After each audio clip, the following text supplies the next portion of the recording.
Assalamualaikum warahmatullahi wabarakatuh. Perkenalkan, nama saya Dewi Fitri Saraswati dengan NIM 8111421373. Di sini saya akan menjelaskan sedikit mengenai pengertian dari hukum internasional beserta beberapa istilah yang biasa dipakai, juga sumber dari hukum internasional itu sendiri. Baik, yang pertama adalah pengertian dari hukum internasional. Hukum internasional pada dasarnya itu bisa berupa aturan hukum, norma, kaidah, asas-asas, juga prinsip. Menurut Muchtar Kusumaatmadja, hukum internasional itu adalah keseluruhan kaidah dan asas-asas yang mengatur hubungan atau persoalan yang melintasi batas negara, antara negara dengan negara, dan negara dengan subjek hukum lain yang bukan negara atau subjek bukan negara satu sama lain. Terus juga menurut Sugeng Istanto bahwa hukum internasional adalah kumpulan ketentuan hukum yang berlakunya dipertahankan oleh masyarakat internasional. Sedangkan menurut Rebecca M. Wallace bahwa hukum internasional adalah peraturan dan norma yang mengatur negara dan entitas lain yang dikenal berkepribadian internasional, misalnya organisasi internasional dan para individu dalam hubungan satu sama lain. Kemudian ada beberapa istilah yang biasa dipakai dalam perjanjian internasional. Yang pertama ada agreement atau persetujuan, yang mana mencakup seluruh jenis perangkat internasional dan biasanya kedudukannya lebih rendah dari traktat dan juga konvensi, yang secara khusus mengatur materi-materi yang diatur dalam traktat, di mana persetujuan ini digunakan pada perjanjian yang mengatur materi kerja di bidang ekonomi, kebudayaan, juga iptek. Contohnya itu ada persetujuan antara pemerintah Republik Indonesia dengan Persemakmuran Australia tentang penetapan garis-garis batas dasar laut tertentu pada Mei 1971. Yang kedua ada namanya treaty atau traktat, yaitu perjanjian yang diadakan oleh dua negara atau lebih yang mencakup seluruh instrumen yang dibuat oleh subjek hukum internasional dan punya kekuatan hukum yang mengikat.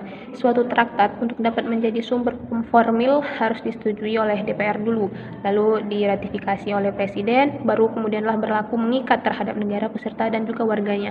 Contohnya itu ada treaty banning nuclear weapon test in the atmosphere, in outer space and underwater of August 1953. Yang ketiga ada convention atau konvensi, yaitu peraturan-peraturan yang walaupun tidak ditetapkan oleh salah satu kelompok negara atau organisasi dunia, namun ditaati oleh negara-negara dunia karena mereka punya kepentingan yang sama dan yakin bahwa peraturan itu berlaku sebagai hukum. Contohnya ada Convention on International Liability for Damage Caused by Space Objects of November 1971. Yang keempat itu ada charter atau piagam, yaitu perangkat internasional seperti dalam pembentukan suatu organisasi internasional. Contohnya ada Magna Carta tahun 1215, terus ada piagam PBB. Yang kelima ada protokol, yaitu persetujuan tidak formal dan biasanya dibuat oleh kepala negara. Protokol dibuat untuk mengatur masalah-masalah tambahan, seperti adanya penafsiran beberapa klausal tertentu. Contohnya ada Protocol of Amending the Agreement 1945, Convention and Protocol on Network in Drugs, dan juga yang lainnya. Yang keenam ada declaration atau deklarasi, yaitu suatu perjanjian yang berisikan ketentuan-ketentuan umum di mana pihak-pihak pada deklarasi tersebut berjanji untuk melakukan kebijakan tertentu di masa yang akan datang. Contohnya ada Declaration of Human Rights tahun 1947. Yang ketujuh ada Final Act atau ketentuan penutup, yaitu suatu dokumen yang berisi ringkasan laporan sidang dari suatu konferensi atau pertemuan internasional yang juga menyebutkan konferensi-konferensi yang dihasilkan oleh konferensi tersebut, yang kadang-kadang disertai anjuran atau harapan yang sekiranya dianggap perlu. Contohnya Final Act General Agreement on Tariff and Trade atau GATT tahun 1974. Yang delapan ada Agreed Minutes atau summary record, yaitu catatan mengenai hasil perundingan yang telah disepakati oleh pihak-pihak dalam perjanjian, yang kemudian akan digunakan sebagai rujukan dalam perundingan-perundingan selanjutnya. Contohnya ada record of discussion between the Republic of Indonesia and Philippines meeting on the arrangement on the utility of part of the total. Yang kesembilan ada MOU atau nota kesepakatan, yaitu suatu dokumen yang sah yang menggambarkan suatu persetujuan atau perjanjian antara para pihak dan merupakan alternatif yang lebih formal bagi suatu persetujuan atau perjanjian, tetapi lebih sedikit formal dibanding suatu kontrak. Contohnya MOU antara Indonesia dan Malaysia tentang penempatan tenaga kerja Indonesia di Malaysia pada tahun 2004. Yang 10 itu ada arrangement atau perikatan. Itu hampir mirip dengan agreement, yang mana itu mengatur pelaksanaan teknis operasional suatu perjanjian induk dan dapat dipakai untuk melaksanakan proyek-proyek jangka pendek yang bersifat teknis. Contohnya, ada arrangement studi kelayakan proyek tenaga uap di Aceh yang mana ditandatangani pada Februari 1976 antara Departemen Pertambangan Republik Indonesia dan President of Canadian International Development Agency. Yang ke-11 itu ada exchange of note atau pertukaran nota yang sifatnya itu umum dan hampir sama dengan perjanjian hukum perdata. Perjanjian ini dilakukan dengan mempertukarkan dua dokumen yang ditandatangani oleh kedua belah pihak pada masing-masing dokumen.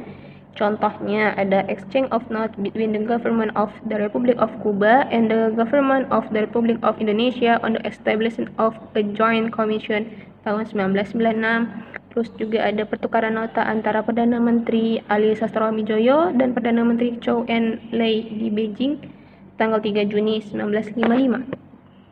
Selanjutnya adalah sumber dari hukum internasional. Secara garis besar, sumber hukum internasional itu dapat digolongkan menjadi sumber hukum yang utama atau primer dan juga sumber hukum tambahan atau sumber hukum subsidiar. Sumber hukum internasional yang utama itu adalah perjanjian internasional, kebiasaan internasional, dan juga prinsip-prinsip hukum umum. Sedangkan yang termasuk dalam sumber hukum internasional subsidiar atau tambahan itu adalah keputusan pengadilan dan pendapat para ahli atau ajaran para sarjana terkemuka, serta keputusan badan perlengkapan organisasi dan lembaga internasional. Jadi sumber hukum internasional yang utama yang pertama adalah perjanjian internasional. Untuk dapat disebut sebagai perjanjian internasional, perjanjian itu harus diadakan oleh subjek hukum internasional yang menjadi anggota masyarakat internasional. Secara umum, perjanjian internasional itu dapat dibagi dua, yaitu yang perjanjian bilateral dan multilateral. Contohnya itu ada traktat, fakta, konvensi, piagam, deklarasi, dan lain-lain. Yang kedua adalah kebiasaan internasional. Kebiasaan internasional itu adalah sumber hukum internasional yang tertua dan termasuk salah satu yang terpenting. Untuk dapat disebut sebagai sumber hukum, maka kebiasaan internasional harus memuat beberapa unsur, yaitu yang pertama, terdapat suatu kebiasaan yang bersifat umum, dan yang kedua, kebiasaan itu harus diterima sebagai hukum. Suatu kebiasaan internasional dapat diterima sebagai sumber hukum jika negara-negara tidak menyatakan keberatan. Yang ketiga, prinsip hukum umum. Prinsip hukum umum adalah asas hukum yang mendasari sistem hukum positif. Prinsip yang menjadi sumber hukum bukan hanya hukum internasional, namun juga hukum perdata, hukum pidana, hukum acara, dan sebagainya.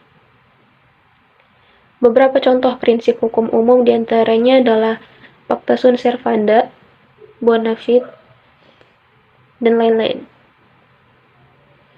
Kemudian masuk kepada sumber hukum subsidiar atau tambahan. Yang pertama itu adalah keputusan pengadilan dan ajaran para sarjana terkemuka. Keputusan pengadilan dan pendapat para sarjana itu bersifat tidak mengikat sehingga tidak dapat menimbulkan kaidah hukum. Walaupun begitu, keputusan pengadilan internasional terutama Mahkamah Internasional Permanen, Mahkamah Internasional, Mahkamah Arbitrase Permanen memiliki pengaruh besar dalam hukum internasional. Sementara itu, pendapat para ahli hukum yang mana berasal dari penelitian dan tulisan mereka sering dipakai menjadi pedoman untuk menemukan apa yang menjadi hukum dari internasional itu. Yang kedua adalah keputusan organisasi dan lembaga internasional. Pertumbuhan lembaga dan organisasi internasional saat ini sudah menghasilkan keputusan-keputusan yang tidak dapat diabaikan. Keputusan organisasi dan lembaga internasional sedikitnya telah melahirkan berbagai kaidah yang mengatur pergaulan antar anggotanya. Misalnya, keputusan Majelis Umum PBB berupa Deklarasi Universal Hak Asasi Manusia atau Universal Declaration of Human Rights yang diterima oleh anggota-anggota PBB. Baik, itulah tadi sedikit pemaparan saya tentang pengertian, istilah, juga sumber dari hukum internasional. Kurang lebihnya saya mohon maaf. Saya Dewi Fitri Saraswati, mohon undur diri. Wassalamualaikum warahmatullahi wabarakatuh.